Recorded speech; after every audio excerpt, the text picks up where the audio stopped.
Dalaygon ang Dios.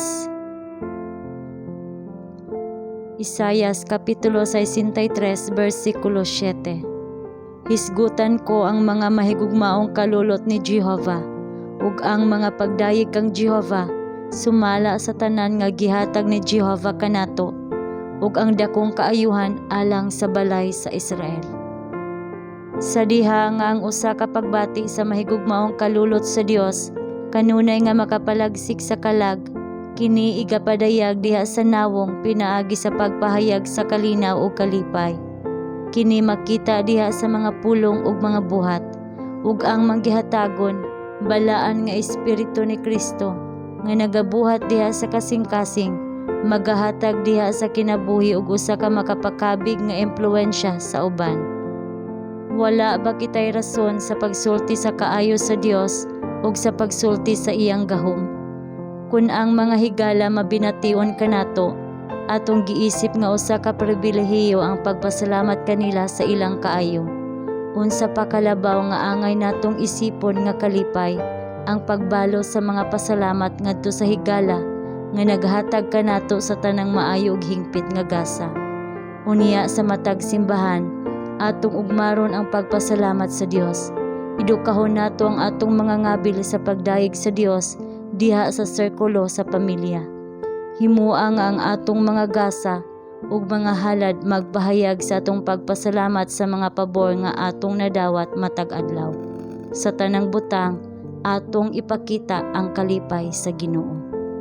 Si David mipahayag, nahagugma ako kang Jehovah, kay siya nagapatalinghog sa akong tingog ug sa akong mga pangaliupo. Tungod kay iyang gikiling kanako ang iyang igdulungog, busa magatawag ako kaniya samtang buhi pa ako.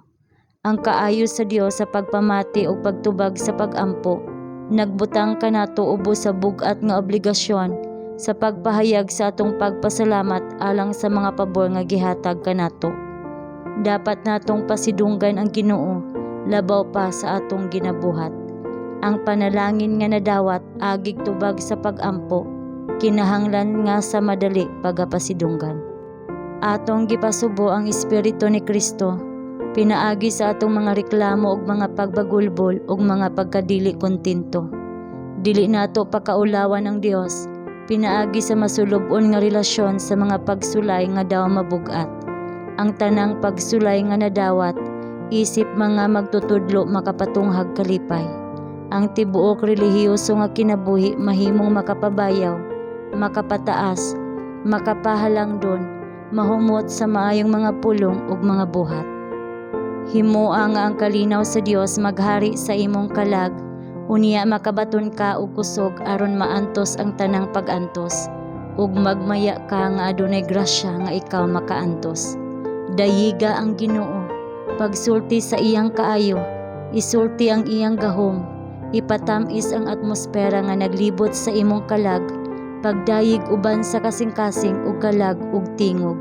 Siya nga mao ang kahimsog sa imong panagway, imong manluluwas ug imong Dios.